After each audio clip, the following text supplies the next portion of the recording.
Probably, for most of us, this question has been raised: why do religious books talk about torment? Isn't it hard to believe that God, whom we know to be forgiving, will punish us after death for the things we did in this world? Is it true that we provoke God's anger because of our shortcomings in this life, and He punishes and torments us like a cruel king? If not, then what is the truth?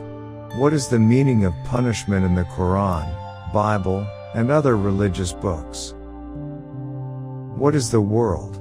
The images that we see in a vague and mysterious way since we were born. None of us know exactly how to live and what to do with this strange world, because it seems we have only one chance. In this channel, we seek to discover the secrets, hidden secrets that few people talk about in everyday life. Subscribe to us and press the bell icon.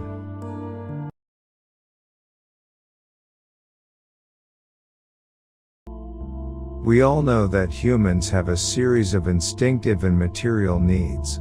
He needs water and bread, housing and work, a wife and friend, and many other things, which he will suffer if he is deprived of them. The torment of hunger, thirst, the torment of displacement, unemployment, loneliness.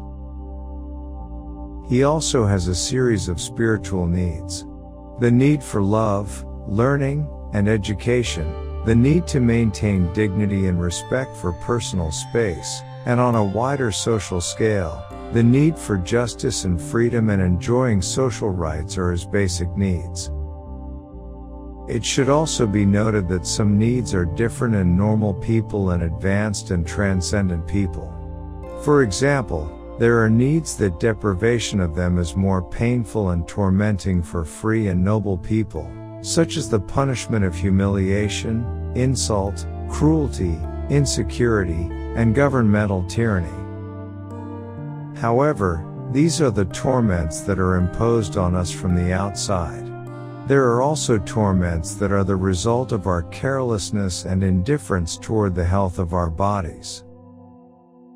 In the way of eating, having fun, exercising, and ignoring the destructive effects of stress, greed and jealousy, alcohol, addiction, and other types of damage that cause cancer, heart diseases, and other cases. In this case, the torment we suffer originates from within us. But how are the social torments? In religious books, social torments are one of the things that are emphasized a lot. Quran introduces social problems in ethics, culture, freedom, economy, security, bad politics, and management of society as punishment. In fact, these are things that we all complain about. Social punishment may be known this way: the torment that we are creating by being indifferent to the fate of society and entrusting the fate of the people to the oppressors. There are verses in the Quran that the analysts have expressed as follows: say, He is able to inflict punishment on you from above you or from under your feet, or clothe you with the clothing of division and make you taste the result of your anger and violence against each other to fight together. See how we express our signs in different ways so that they will be aware of the social consequences of their silence against the oppressors. In the spiritual concepts, it is stated that the awakening of evil talents in every society is a matter that should be paid much attention to. When the people of a society are not afraid of encroaching on each other's rights and small and big thefts of their property, when the heads of the government seek to obtain sources of wealth and use it for personal use, that society and those people will be tormented. But what torment? A torment that is actually nothing but chaos in society. A torment in which the environment becomes unfavorable for the growth of children and new talents, and a torment that causes financial and economic deprivation for humans. In a society whose rulers compete in the competition to access resources of wealth and power, The winner of this competition will usually be those who are more ruthless in violating people's rights. But religious books consider people's silence as one of the most important factors in causing this torment in society. This topic is raised in the Quran in the form of a historical story about the people of Thamud. Due to the indifference and conservatism of the nation, not only the tyrants and thieves of the society but also the people of faith and ordinary people who were silent in the face of these oppressions were involved in torment. Quoted somewhere, "It's just that one person killed that prophet's camel, but God extended the punishment to all those people because they all consented to this act with their silence. God said, they all killed it and regretted it." Somewhere in the Quran, there is talk of a torment that was caused by the indifference of the rich section of society to the poor and under economic pressure. These verses come in the form of a story of stingy gardeners who refused even the minimum help to poor people. These selfish rich people, when they were faced with the destruction of their garden and crops by a strong storm, felt very regretful and were very saddened by the loss of the achievement of a year of effort, which the Quran has considered as torment.